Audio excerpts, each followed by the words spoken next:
আসসালামু আলাইকুম প্রিয় এলাকাবাসী এবং সাংবাদিক ভাইরা এবং এলাকার বোনেরা যারা রয়েছেন, সাংবাদিক বোনেরা, আমরা আজকে এখানে উপস্থিত হয়েছি আমাদের একটি ক্যাম্প উদ্বোধনের জন্য।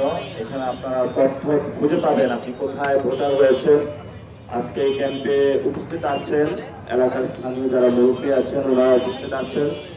সাথে সাথে এখানে যিনি থানা আমির আছেন উনি উপস্থিত আছেন, এবং সাথে সাথে এনসিপির যিনি এই থানার সাধারণ সম্পাদক উনি উপস্থিত আছেন।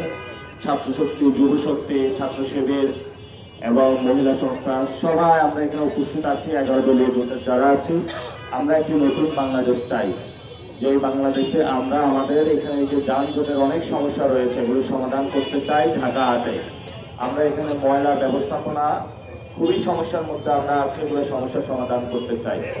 সাথে সাথে আমরা যারা আমাদের নারীরা রয়েছে তাদের জন্য হলো সপ্তাহে প্রত্যেক দিন আমরা হলো কমিউনিটি হেলথ সার্ভিস চালু করব, যাতে সহজেই সবার চিকিৎসা দোরগোড়ায় পৌঁছে যায়। এবং এখানে বড় একটা সমস্যা রয়েছে মাদকের সমস্যা। এই মাদকের সমস্যা দূরীকরণে ইনশাল্লাহ আমরা মাদকের সকল সিন্ডিকেট ভেঙে দিব। নতুন বাংলাদেশে আমরা 3টা জিনিসে জিরো বলবো: জিরো করাপশন, জিরো এক্সটর্শন এবং জিরো হলো ড্রাগ।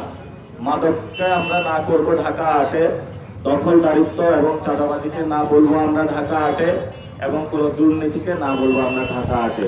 ঢাকা হাটে দুর্নীতির স্থান নাই, করাপশন সেটা আমরা ইনশাল্লাহ পুরোপুরি বন্ধ করব ঢাকা হাটে। এখানে যে সমস্যাগুলো রয়েছে, কাঁচা বাজার মার্কেট নেই, তো আমরা এলাকাবাসী সবাই আমাকে জানিয়েছেন আমরা যদি উদ্যোগ নেই একটি ভালো মানের একটা কাঁচা বাজার মার্কেট তৈরি করবো মতিঝিল এই এরিয়ার জন্য, যাতে সহজেই সবাই কাঁচা বাজারে যেতে পারে এবং একটা মাল্টি কমপ্লেক্স বিল্ডিং হবে। আপনারা জানেন যে মতিঝিলে হকারদের একটা বড় জায়গা রয়েছে, ওনারা ফুটপাতে বিজনেস করেন। আমরা তাদেরকে লাইসেন্সের আওতায় নিয়ে এসে তাদেরকে পুনর্বাসনের ব্যবস্থা করব। এখানে সরকারের অনেক জায়গা পড়ে রয়েছে যেগুলো হলো দখল হয়ে রয়েছে, আমরা সেগুলো দখল মুক্ত করব, করে সুন্দর স্ট্রাকচারের মধ্যে নির্মাণ করব। এছাড়া আমাদের সিনিয়র যারা সিটিজেন রয়েছেন ওনাদের বিকালবেলা একটু হাঁটার জায়গা নাই, একটু ব্যায়াম করবো যা আছে নাই, এবং বাচ্চাদের একটু খেলাধুলার জায়গা নাই। ইনশাল্লাহ আমরা ঢাকা আটে এগুলো বাস্তবায়ন করব। আমরা একটি ক্লিন এবং গ্রিন, একটি সুন্দর পরিষ্কার এবং সবুজ ঢাকা আর্ট করব। এবং আমরা আজকে আন্টি আমাকে বুদ্ধি দিয়েছে যে প্রত্যেকটা ছাদের মধ্যে আমরা হলো সবুজ গাছ দিয়ে পুরো ঢাকা আর্টকে ছেড়ে ফেলবো, যাতে পুরো আকাশ থেকে পুরো ঢাকা আর্টকে সবুজের একটি নগরী মনে হয়। এটা আমরা ইনশাল্লাহ প্রতিষ্ঠা করবো। এখানে একটি বড় একটা সমস্যা রয়েছে যে স্কুলে ভর্তি বাণিজ্য।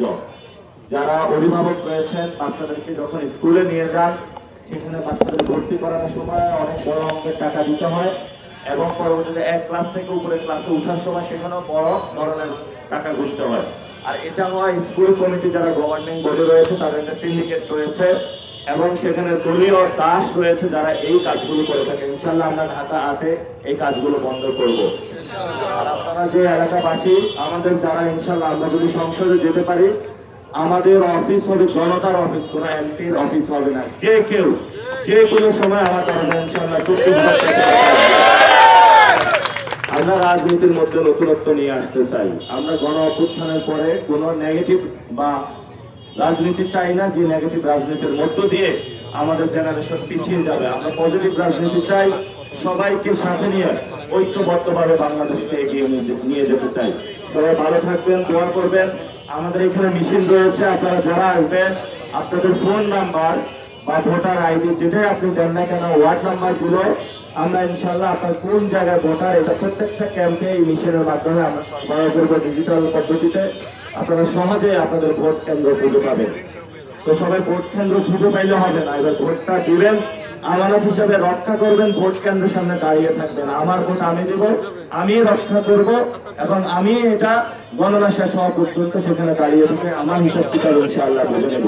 যারা ভোট কেন্দ্র চলে ইলেকশন ইঞ্জিনিয়ারিং চিন্তা ভাবনা করতেছেন, আমরা তাদের উদ্দেশ্যে বলবো দয়া করে ঢাকা হাটে এটা চিন্তা ভাবনা করবেন না। এটা যদি কোনো প্রশাসনের ব্যক্তিও জড়িত হয়, ইনশাল্লাহ বাংলার মাটিতে আমরা তাদের শক্ত হাতে বিচার করব।